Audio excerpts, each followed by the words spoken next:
Hey again, back for part 3 of kind of learning the basics of violin. Today we're going to get more into playing on our open strings, excuse me, and learning how to use our bow and our wrist together. So if you'll notice, I'm not even holding the bow, but the kind of motion I'm moving my wrist in, watch my wrist go from all the way down here to all the way up here.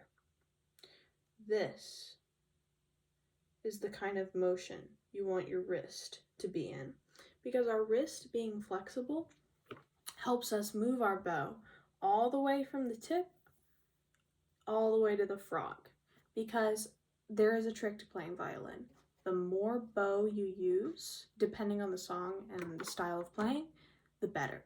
Especially when you're a beginner, if you can use a lot of bow, you're going to improve much quicker. So, I'm going to put my violin into playing position, and I'm going to put my bow in bow position. Then I just kind of want to rest my bow in the middle. And then I want you to try playing a little bit, just kind of moving your bow along.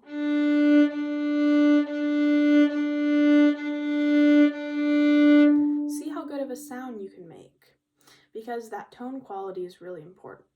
One thing that's going to help is you always need to stay in this sort of sweet spot between the bridge and the fingerboard. Let me demonstrate.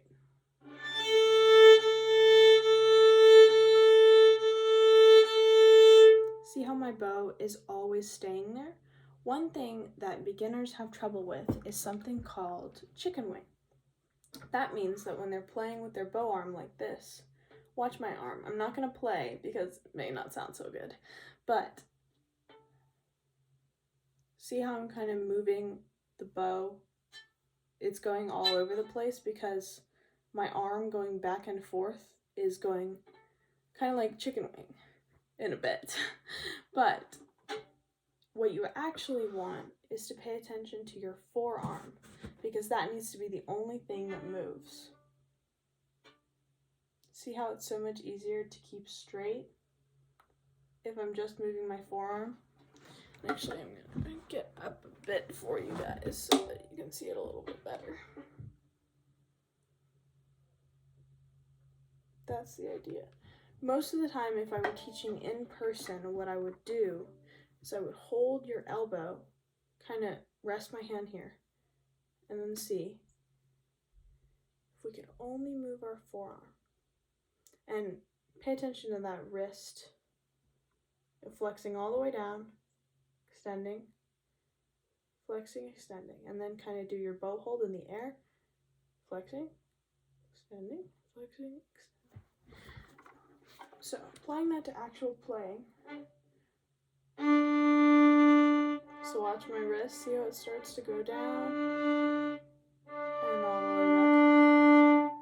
So that is the basics on how to make a good sound. Having that wrist be super flexible, your bow hold being super loose, and what was the other thing? Losing my mind today. Our bow hold, flexible wrist, and staying in the sweet spot. There we go. So if you can do those three things, you're going to come a long way on having a really, really good sound quality. The other thing that I've probably mentioned in that other video is that you want to think about gravity playing for you. You're not really pressing into the string at all. You're kind of just letting your wrist move back and forth and letting gravity be the only weight you need. That's because pressing down too hard can give you a really, really scratchy sound. And it's hard on the ears, so it's not what we want, because violin, I don't know if you know, but it's supposed to mimic the human singing voice. And let's see, who's a really bad singer? Imagine the worst singer you know. They are pressing down too hard, theoretically, on the violin. People who make it look easy are just, it almost is easy. You really don't have to press. The hard thing about it is that to make things look easy, there's a lot of technique. So definitely think about that. What I want you to do for practice is kind of go back and forth on those open strings. Maybe start on the E string, then A, then D, then G, and I just want you to practice that flexible wrist. See if you can make the best sound possible. If you notice something is scratchy, maybe you can play back the video and see all the little things I said, and then make like a checklist for yourself.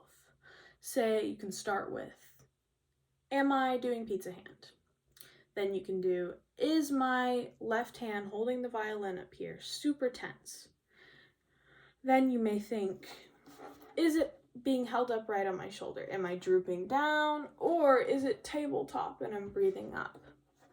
Remember, you're supposed to breathe in and it's supposed to just sit on your shoulder. You're not really supposed to be folding down, because one, that's bad for posture, and two, that's bad for playing.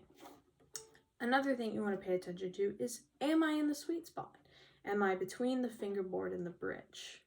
And if you start in the sweet spot, but don't end up in the sweet spot, am I doing chicken wing, or am I only using my forearm to play? Remember, this is kind of like a stationary thing.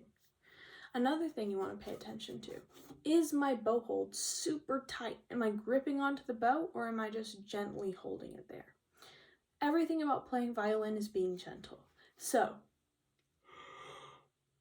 man, yawning a lot today. So if you think about all those things, go through that checklist a couple times while you play. It may feel tedious and difficult at first, but what I tell all my students is that playing violin is really just picking up these habits as muscle memory.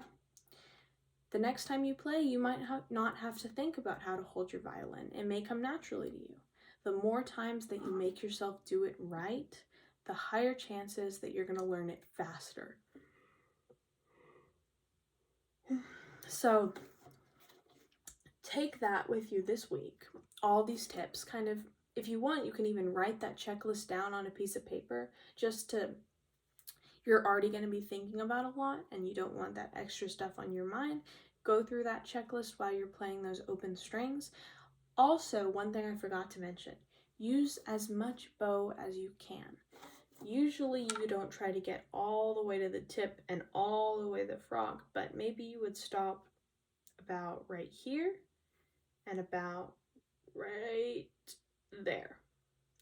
That is a ton of bow to be using, and if you can use that much, consider me thoroughly impressed, because that is the kind of stuff that's going to get you super good, super fast.